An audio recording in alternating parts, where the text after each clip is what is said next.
envision three female attorneys coming together to have our voices heard. Each of us would have different opinions, different passions, different backgrounds, and different views. Although we are different and unique, we are able to come together to discuss our experiences, navigating through the legal profession and this thing called life. Now, the vision has come alive, and we invite you each and every week to listen to us as we talk about what's trending in the news and our legal insight, tackle real life issues that affect not only us as attorneys, but us as women of color. Disclaimer: this podcast is intended to provide entertainment and general information. The information provided and the views given are not intended to constitute legal advice and should not be relied upon as legal representation. All views expressed on this podcast are our own and do not represent the opinions of any entity whatsoever we are affiliated with now or will be affiliated with in the future. Hey guys, we are back with your favorite lawyers of No Further Questions podcast. Thank y'all for tuning in. Today's episode is going to be about women in male-dominated fields. So we're very excited to talk about. We have two very special guests with us. One, I want them to introduce herself. One is like a personal friend to me, and she's also my family and my cousin. So we're going to start. Miss Monic, introduce our listeners to you, but our listeners know. Hello, my name is Monic Hubbard. I am in the U.S. Navy, and I am military police. All right, this was up. And our next special guest we have today, who is a very special friend to me. See, Brandy, you can't treat one different than the other. Okay? My name is Nastasha Anderson, and I'm an attorney with the City of Arlington. Oh, okay, come through. I'm from Dallas. Damn. And then, of course, before we get started, we got to introduce ourselves. So, hey, everybody, this is Brandy Janae. T-Hutch, let everybody know. Say hi to the people. Hey, guys. I am my own special friend, so I invited myself to this podcast tonight. Thank you so much, you guys, for allowing me, myself, and I to join. And this is Sam Frage. I would like the record to reflect that T. Hutch just referenced a Beyonce song, Me, Myself, and I. Lord. And this is going to be a great show. That was a great start, Taria. You're welcome. All of y'all are welcome. Okay. Thank you. That's for the beehive. Okay. Thank you. And you gonna tell Beyonce to drop her coinage in this podcast for a sponsorship? She's done enough. Black is king. I mean, listen, we're Black queens. So that's right. Don't tell the, we're doing big things. Sorry. Right. Before we get started, like I said, our episode is about women in male-dominated fields. So this is definitely a topic that is kind of like talked about, but not very talked about. But before we get started, too, we have a clip that we want to show. One of my favorite movies from Hidden Figures. So we want to show this clip about how women, even in the 1950s, 60s, were in male-dominated fields and were not even recognized. Well, male-dominated and segregated at the same time, and they were not recognized. So we're going to play this clip real quick before we get started. There at all. It's good to know NASA hadn't given up on good old-fashioned brain power. 5, 4, 3, 2, 1. Let me ask you, if you were a white male, would you wish to be an engineer? I wouldn't have to. I'd already be one. Don't you know that we're able?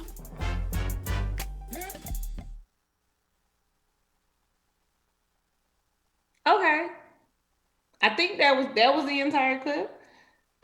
So basically what that clip was about, if you have seen the movie in Hidden Figures, it was also dealing with, women who worked for NASA, of course, and they were definitely in a male-dominated field, and also they were Black women. So there was, segregation going on as well as a male-populated field. So women weren't perceived to be in those type of fields as engineers, landmans, like even in the military.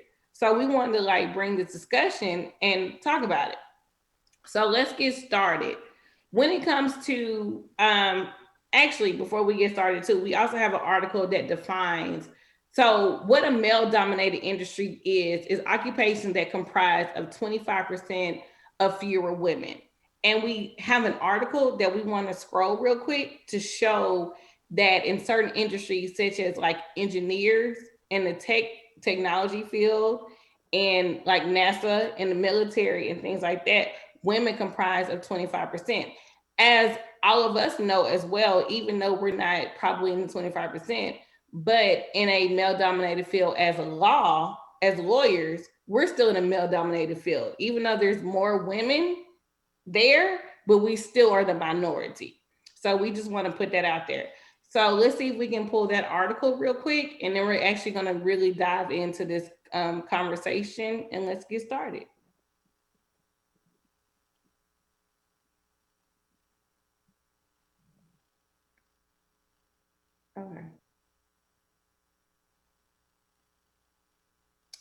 Okay, so let's start with Monic. What made you enter into the military? And also, first of all, tell us a little bit about yourself, and then tell us what you do in the military.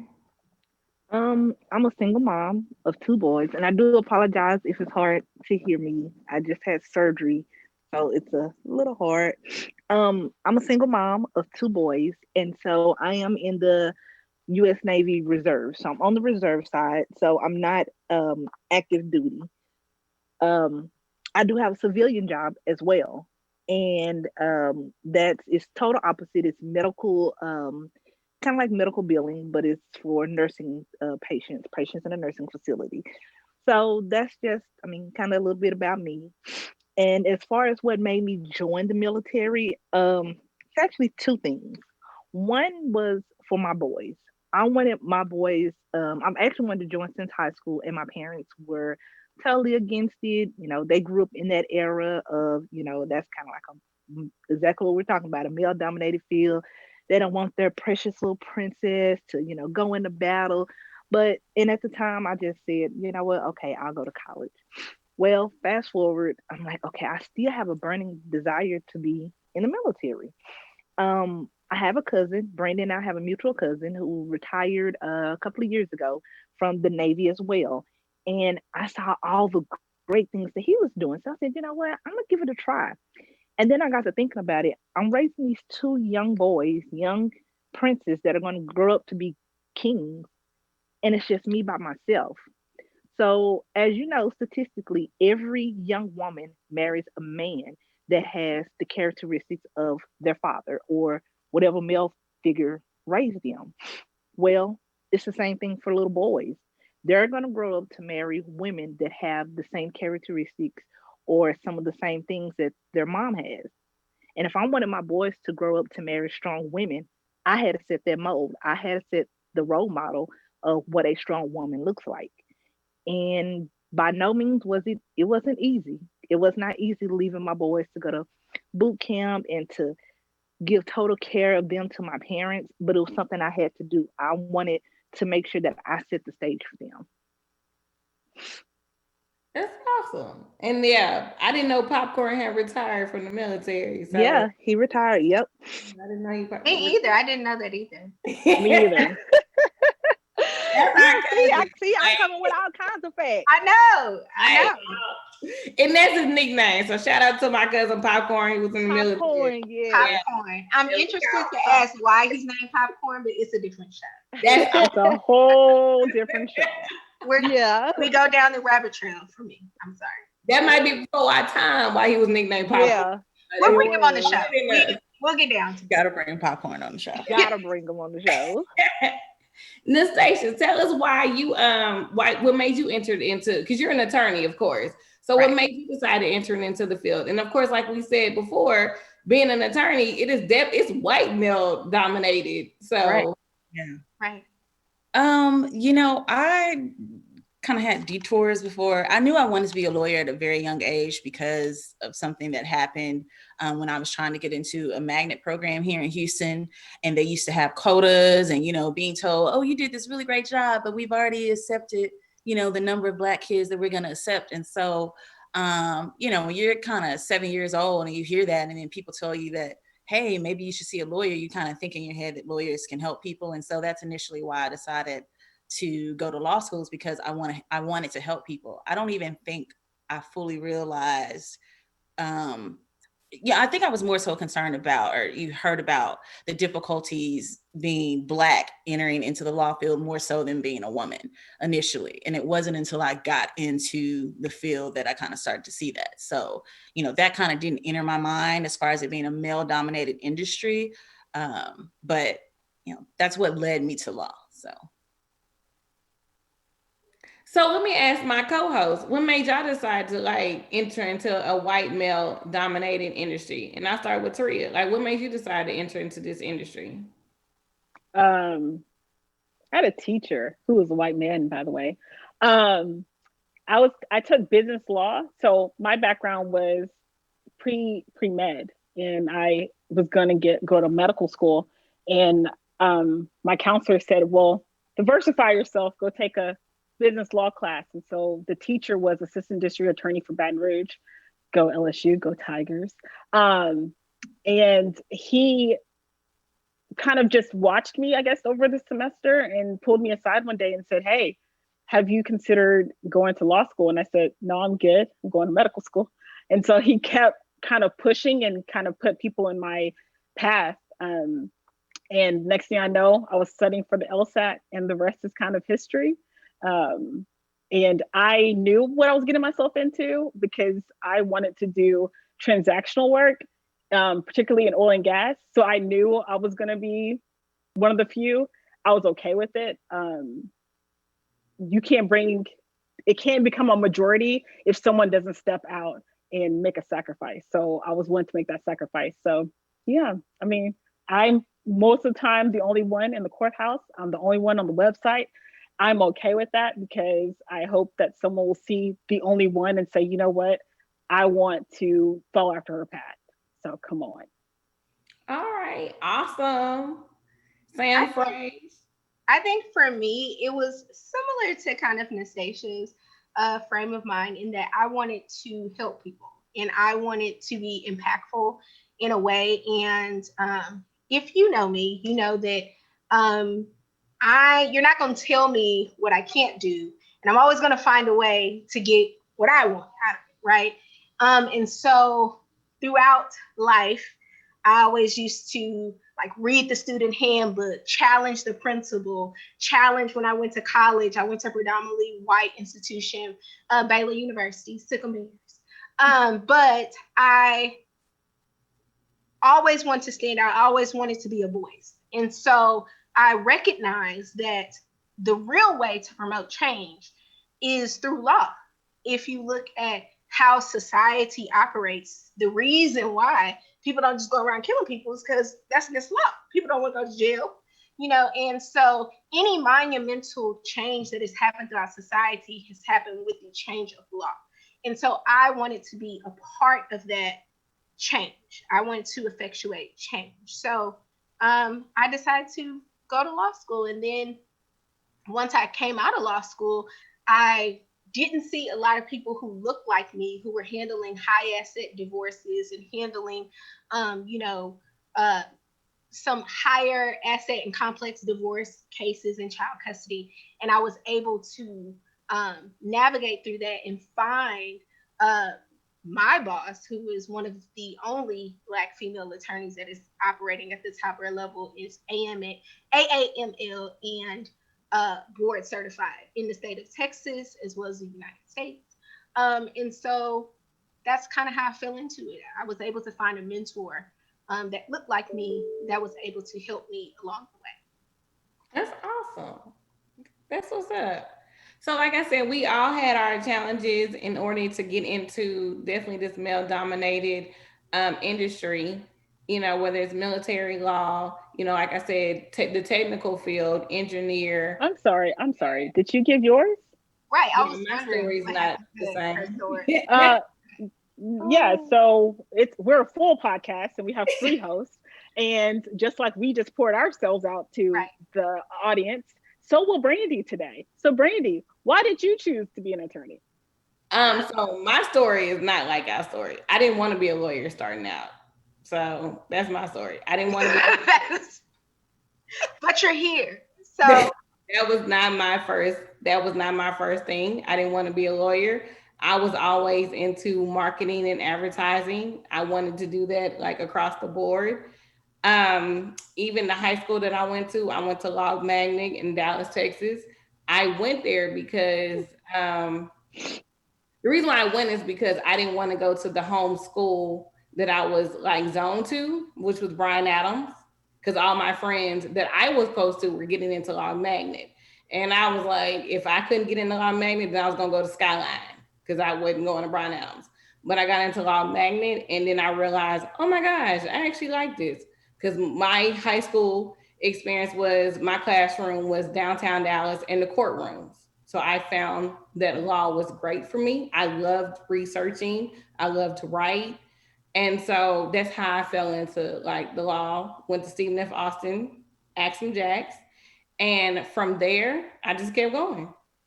And I went to law school. So a great story. Yeah, so I wasn't. Great story. Law school was never my first choice. Like, I just wanted to go to school with my friends and end up loving it. And I didn't even realize, I knew it was always a male dominated industry, but that was never my first choice. Like I was always about marketing and advertising. So, and I think for me, it was like, well, I'm already black. So what's another minority? Like, you know, yeah, just tack it on there. Whatever. There you go.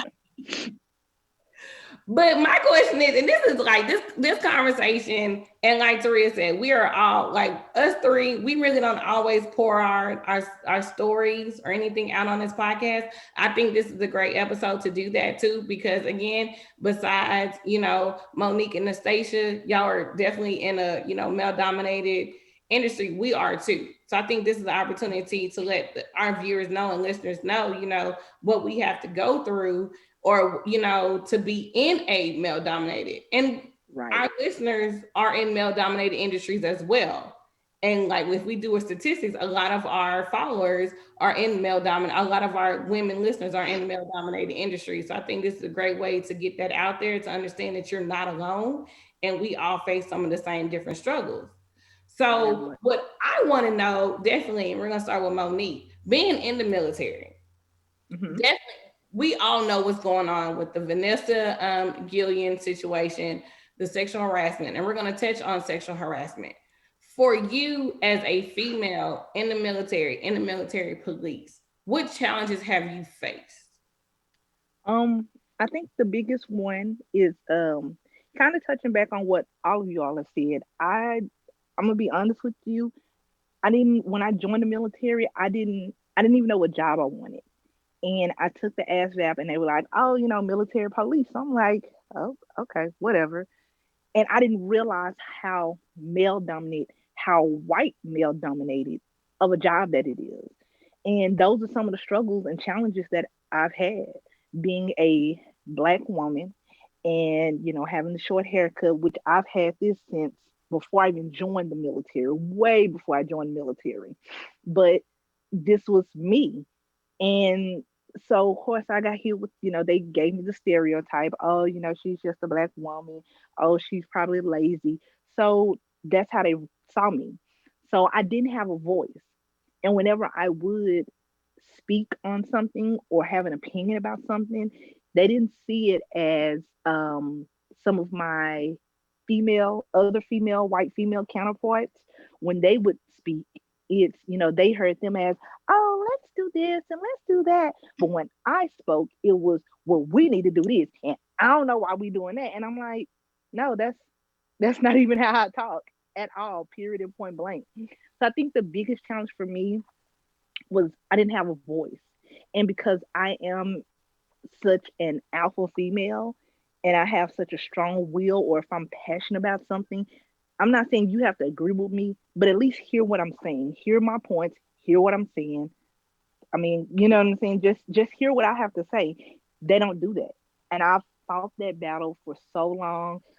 It has definitely gotten a lot smoother as I've gotten further along in my career. I've been in the Navy for 11 years now. This year made 11 years.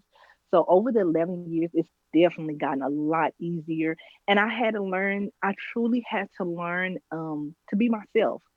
I can truly say that the Navy has taught me how to um, reconnect with myself and just be proud of who I am.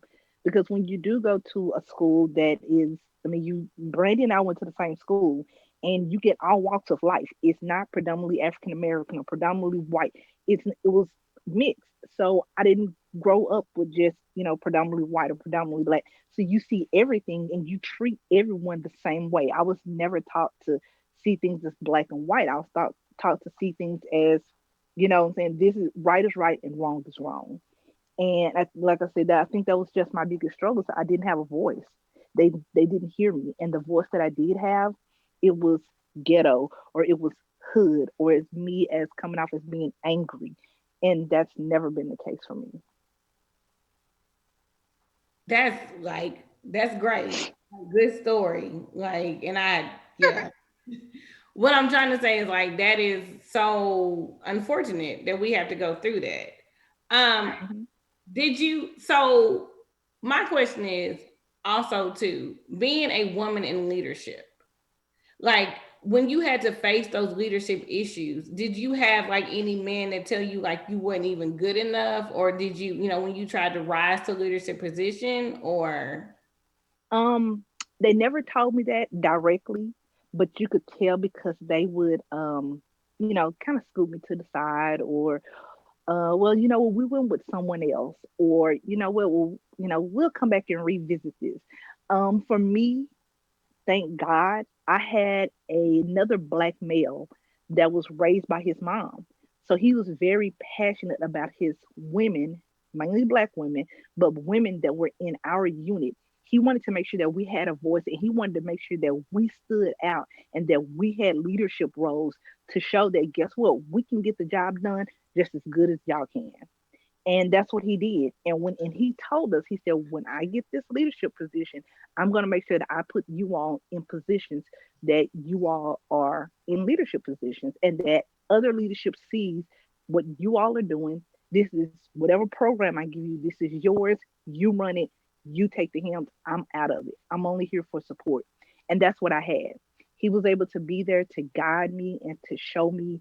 And as it was a lot of times where they didn't hear me, and I did have to go to him like, hey, this is the issue I'm having. And he would have to step in. And it hurt. It kind of hurts your pride, because it's like, dang, I'm trying so hard. I think I done got a foot in the door only to get knocked back down. So I think, I mean, that was very hard. But now that I've made, different connections, and just, like I said, being me, I don't really have that issue as much anymore. Let me ask you guys a question. And this is just for everybody, because I know this has happened to me in a social setting. Well, let me rephrase that. When working in a male dominated industry, have you ever noticed or been treated differently as far as like not being invited to the social gatherings, or Yeah. to the poker nights, or to the bring your spouse over to my house for dinner? Has that ever, because I know I work for a firm where, I work very hard for this particular boss, and I was never invited for dinner or anything. And then an associate comes, and he's a male and he's engaged, and all of a sudden he's invited to have dinner at the boss house with him and his wife. Just come over anytime. Come over for Thanksgiving. Has that ever occurred to any of you guys? Has that ever happened to any of you all? Yes. I think my first legal job, while in law school, I clerked for quote unquote, big firm. It was a big firm nationally, not so big in Houston, but we were all summer associates. I was the only Black female. And one of the, male associates that they, loved so much, even all three, there were three white male associates, summer associates. And they were invited. We had this, during the summer, they like to do all the nice little fun things. And so they had something big for everyone. But then after that, they had this little side, like we're going to go smoke cigars and have, some bourbons. I wasn't invited to that. So, I think in times like that, you kind of start to realize, okay, there's just, they felt like, I guess they were able to vibe more with them just because they happen to be male. They didn't think that I smoked cigars or that I like whiskey or bourbon.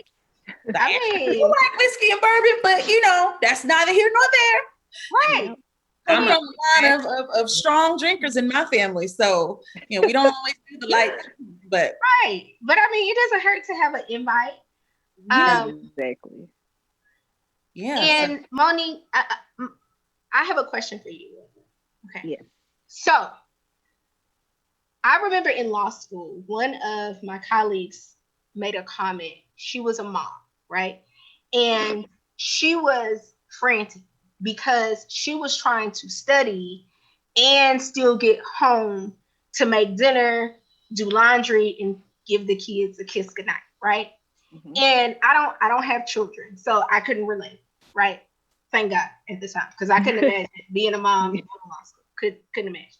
Anyway, one thing that she expressed to me, she said, Samantha, what you don't understand is it's okay for dad to be gone all night, studying, missing, tucking them into bed, not being home for dinner. But when mom is not there, it's a completely different story. It is so much harder. And I want to know, was that your experience as a single mom? I think it was harder on me than it was my kids, mainly because their dad was completely out of the picture by the time that my oldest one was 3. Mm-hmm. So it was, all the responsibilities fell on me. Thank God for my mom and my dad. I had a village. I'm an only child, so they pulled in together and they helped me. But it is hard. It is very hard because, my oldest son plays baseball. My youngest son plays golf. And I'm getting deployed again in March. So my oldest son was like, this is his first year in college. And he's like, oh, well, when do you leave? Oh, well, okay, well, you should be able to make it to, at least a couple of my games. And I'm like, okay, well, you have your papa there. You have, somebody's going to be there. I know, but you'll be able to make it. And I'm like, oh, okay. So, okay, don't worry about the fact that you got, your papa always there. But it was like, no, but mama, what about you? Or my other son, like I say, his golf tournaments. And as soon as he started playing golf good, the tournaments, they got cut off due to the COVID. So I wasn't able, and I had just gotten back to work in February. So I was building up to go to one of his tournaments and I didn't make it. And, he kind of said something, like, yeah, Papa came to all my tournaments, you didn't make it to one. And I'm like, okay, but dude, you still had somebody there, not like you were just out there just, doing nothing. Nobody had your back.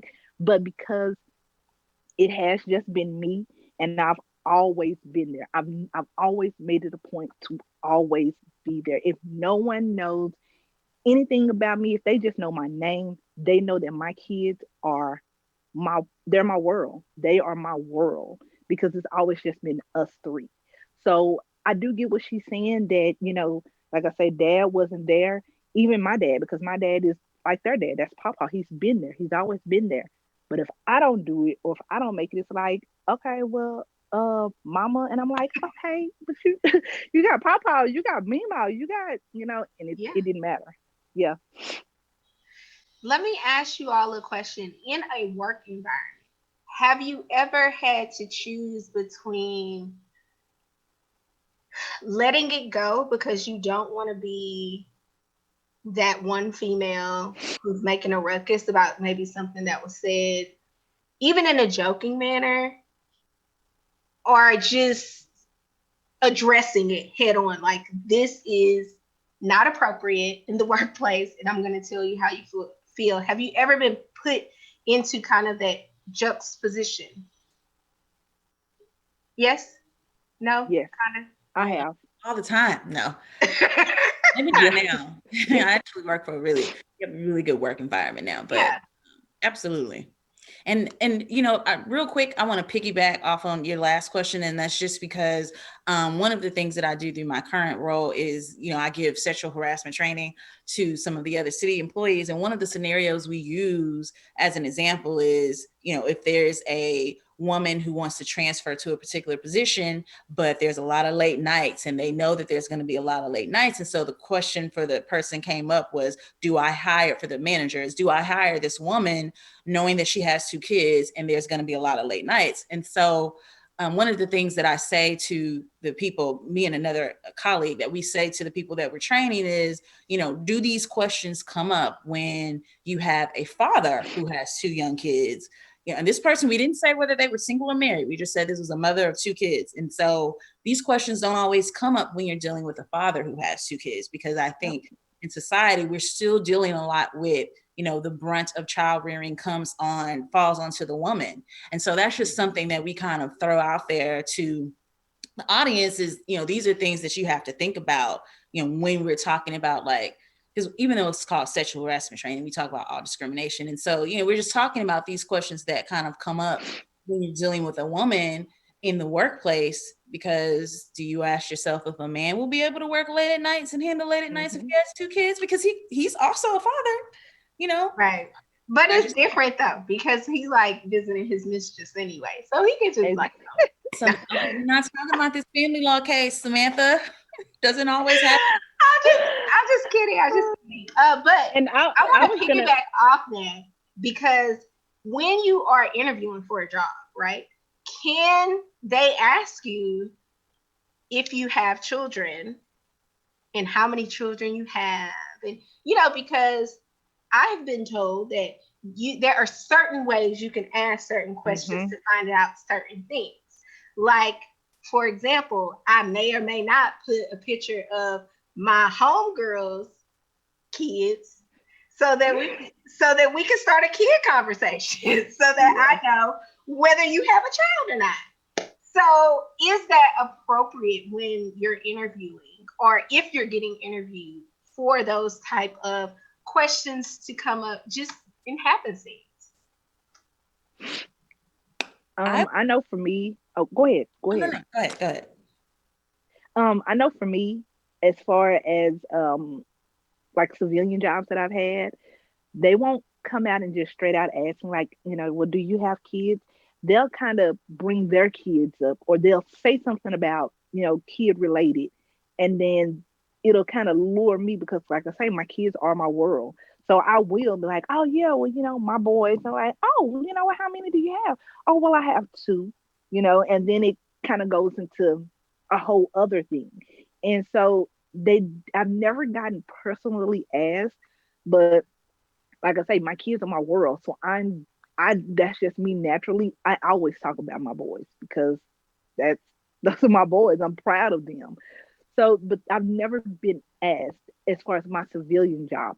On the military side, they kind of have to know that, especially being military police, because then it kind of helps out as far as like when we have to stand watch or whatever, like, well, do you need daycare? Do you need to get off by this time? And they're kind of accommodating.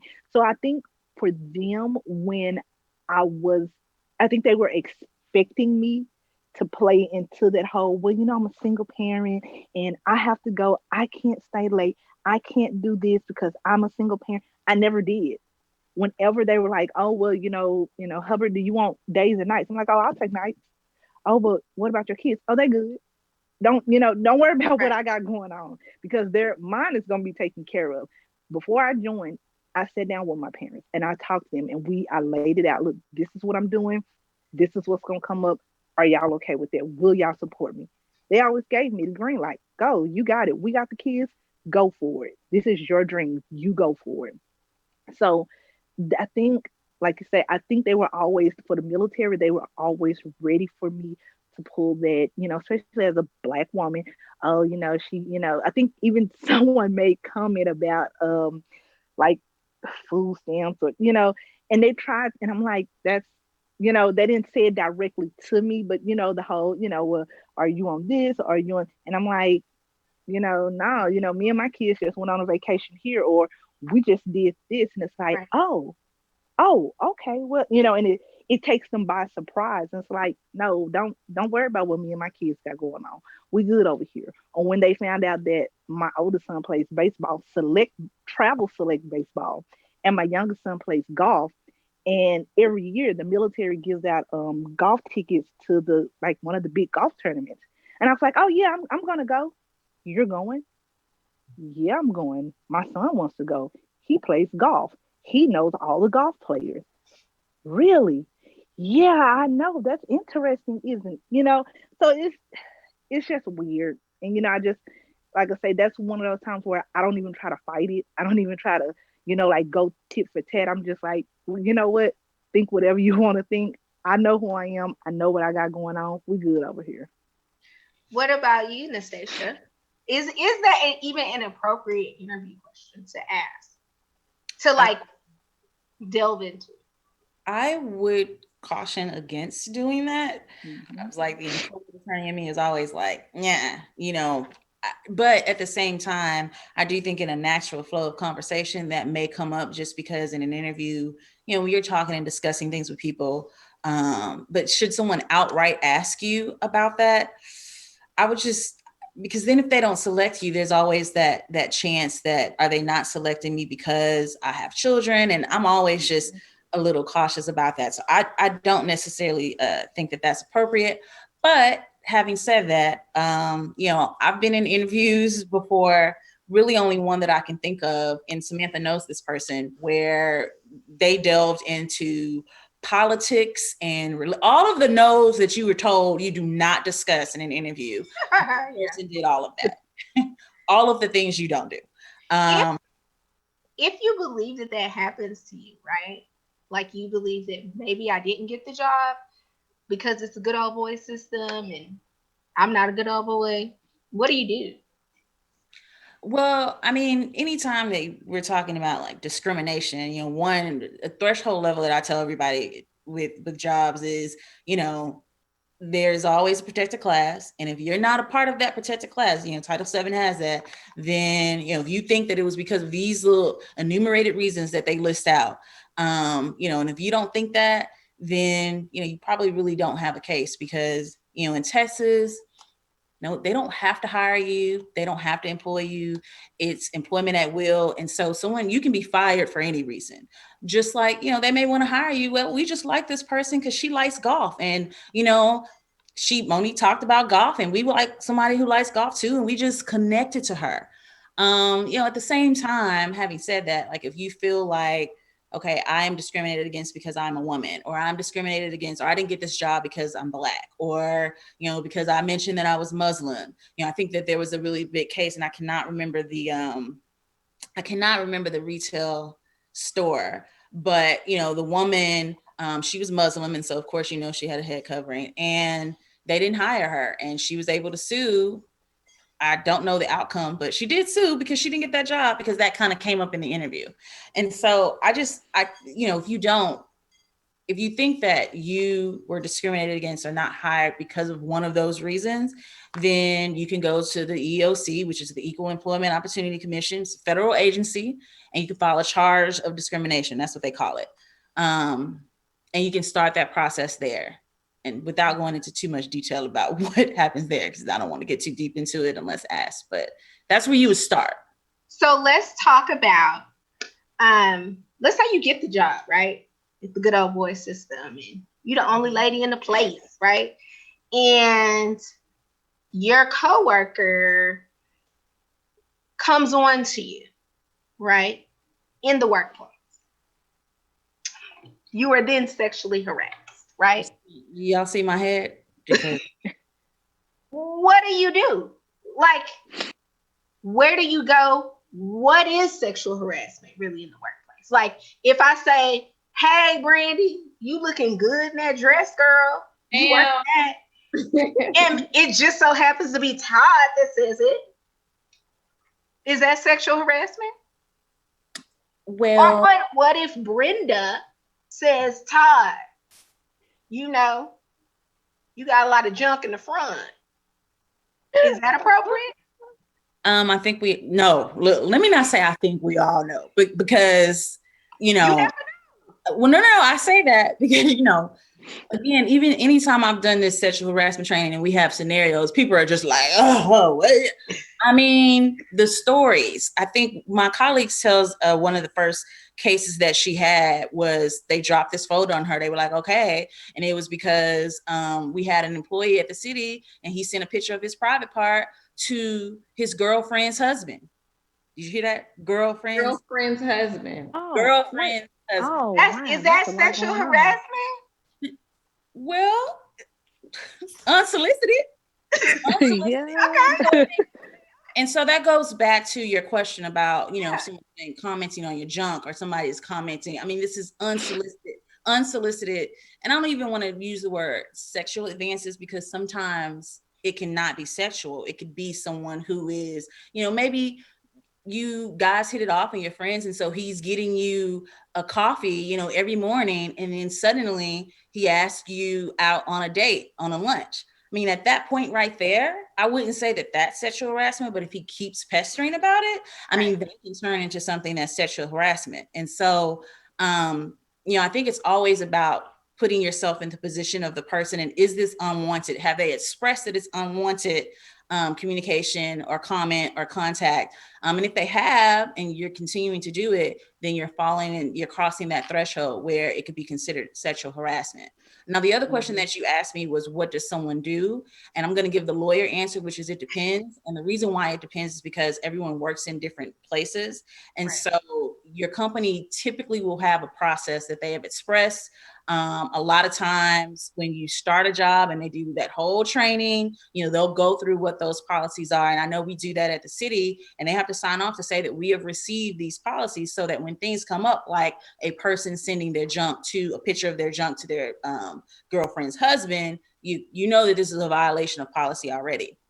And so even for someone at the city, we have a process and we let people know this is where you can go if you have a complaint. You can talk to your manager if it's your manager who is doing that. And we've had those situations, if it's your manager, you can go above to this department head. If it's your department head, then you can go to the city assistant city manager, and there's steps that they can take, or you can go to HR.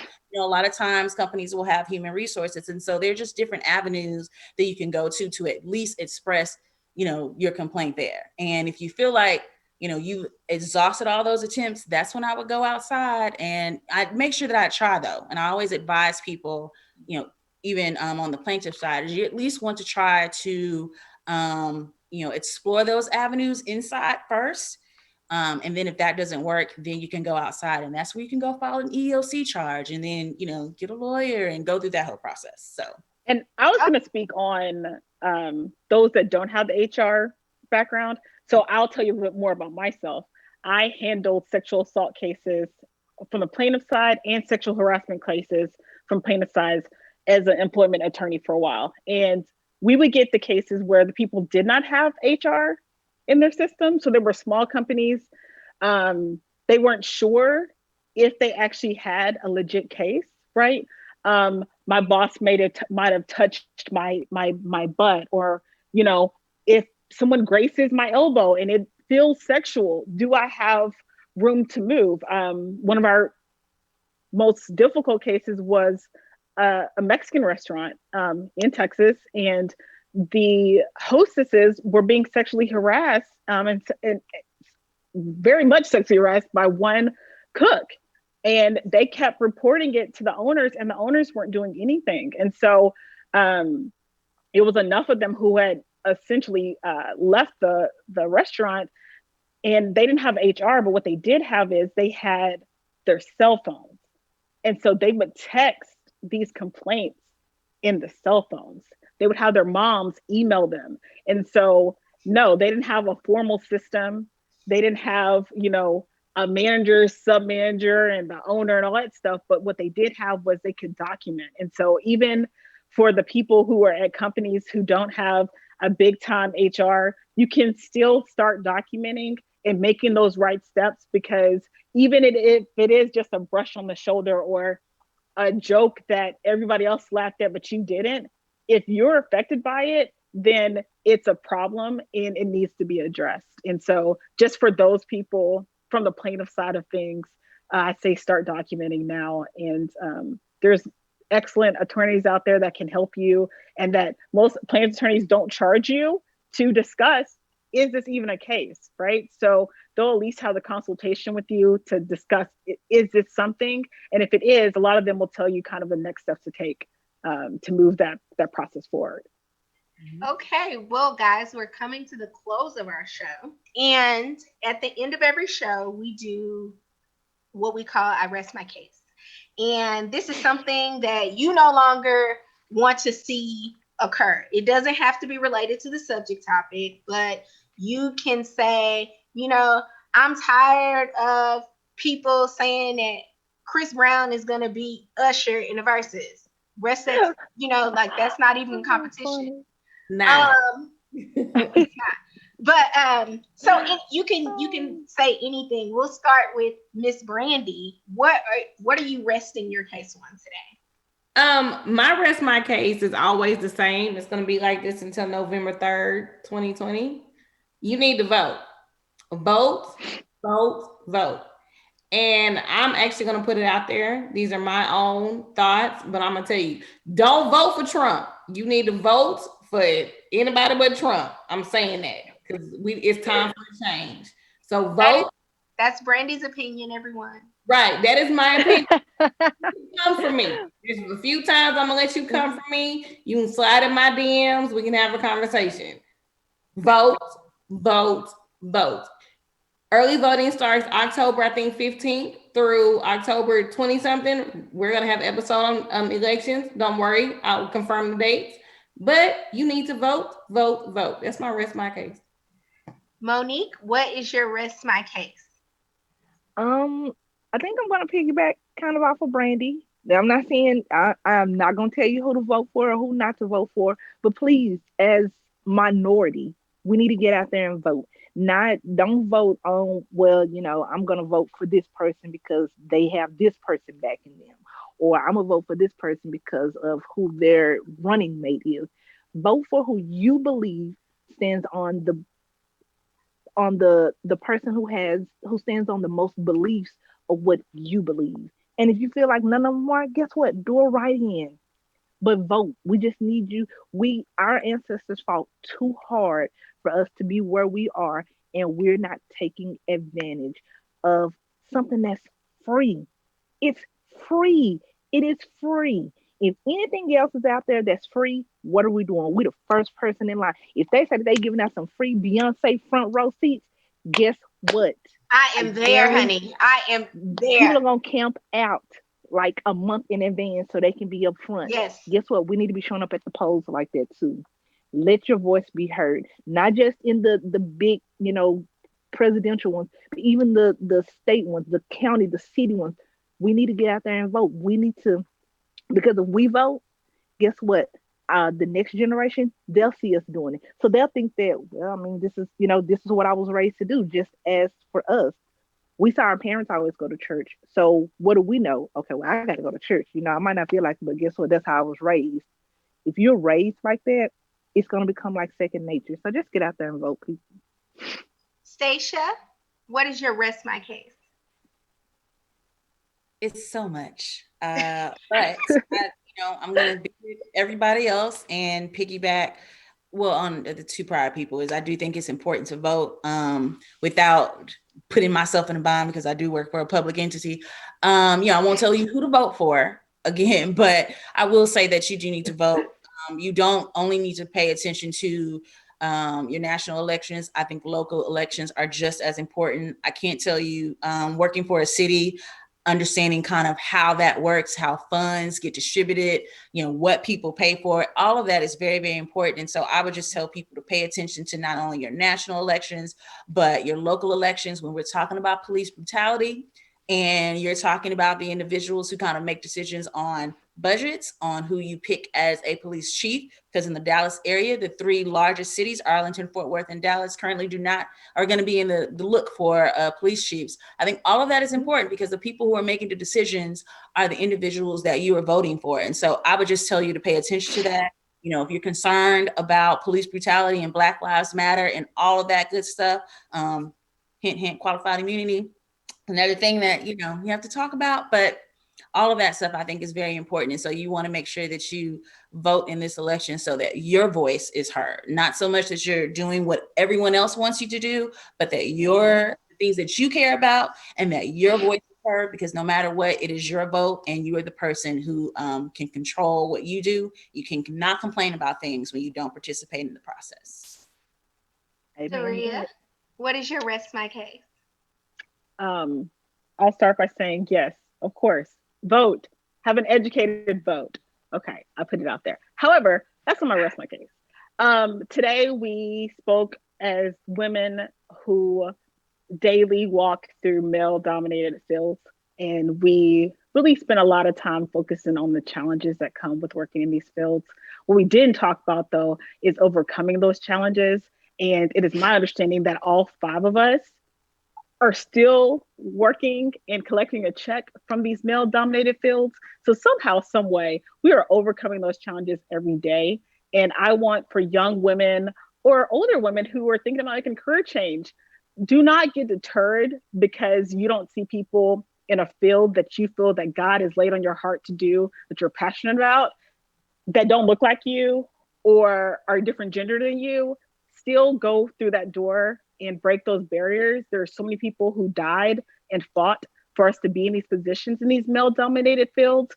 And the more people that we get in these fields, the more women that come in these fields, the more people, persons of color that comes through, it no longer becomes a male-dominated field. It just becomes a field for someone to look into. So if you have a young girl who wants to be the next engineer that helps take off something in NASA, then get her into a program of STEM, which talks about the science and technologies. But please don't take what we said today as a stopping ground. There are challenges, but there's challenges in anything that are worth having, and break the barriers and continue to fight to let stuff stop being a majority and just being equality for all of us. So I hope that you take what we said today and go to your dreams. Go beat up with the males, man. All right. That's right, Taria. And I'm going to kind of piggyback off of yours for rest my case. I want to rest my case on some of the nice, nasty women that are in male-dominated industries, that we as women, we don't have to tear each other down. We can support one another. And even though, and this even goes into the presidential election, you may not publicly support Kamala Harris, but let's acknowledge and applaud her for being the first Black female candidate on a major ballot for vice president. Okay. So I say that not just for Kamala Harris, but I'm sure we have all worked in male-dominated industries and ran into various women every now and again who feel like it's only one spot. I'm the woman and it's only one me, and I'm not going to be nice to you. But the way that we break down that barrier is by mentorship and supporting one another and encouraging one another and not breaking each other down. There is not one seat. As much as they try to make you feel like it's just one seat, it's more than one seat. And one thing that my mentor always told me is that when you come along, bring someone with you. So I will just say to those that are in those positions, that are in male-dominated industries, mentor somebody, bring someone along with you. It's not just get in and close the door behind you. It is a movement, and just supporting women is so important, guys. And so I just want to rest my case on all those cold-hearted witches. Good word choice. Good word choice. Good word choice. So, with that being said, where can the guests follow you if they can follow you? Do any of our guests, Monique, do you have a social media platform that you would like for our followers to follow you at? I do. I am on Facebook. Just my name, Monic, Monic, Hubbard, Hubbard. And I'm also on Instagram, and I had to write that down because I never can remember it. It's Navy Girl, and girl is GRL83. And you can follow me on either one of those. Just make sure you put like in a comment or something, so I won't think that you just a random person trying to follow me. Like, hey, I saw you on the podcast, because I don't do, especially being in the military. I can't just like I can't be a part of different groups. Or if you're all about the Black Lives Matter, it sucks, but I can't. I just can't. And I'm sorry. We like to eat over here. We like to travel. So Right. my nickels gotta keep coming. So Right. That's right. What about you, Nastasha? Can our guests follow you? Maybe not. No, I mean, I have an Instagram. I'm not too outlandish on there. You know, Twitter is where I can kind of let loose. Nobody knows. It's like, yay, I can be free. No, but legally, LEGALLY_Brown18. That is my Instagram. And so, you know, again, I am private. So if it looks random, I'm probably gonna be like, no. But unless you a fine man, you slide in her DMs. That's not sexual harassment. Yeah. Brandy, where can they follow you at? You can follow me at brand_Janae. I have made it public, so y'all can follow me from now. You can come for me in my DMs after what I said in my rest for my case. So I'm ready for you. So I think we all know Brandy's a Trump supporter. Taria, lies. She's a closeted Trump supporter. Lies. Taria, excuse me, Brandy, you're cutting off Taria's time. It's okay. Y'all can follow me on Instagram, simply being T.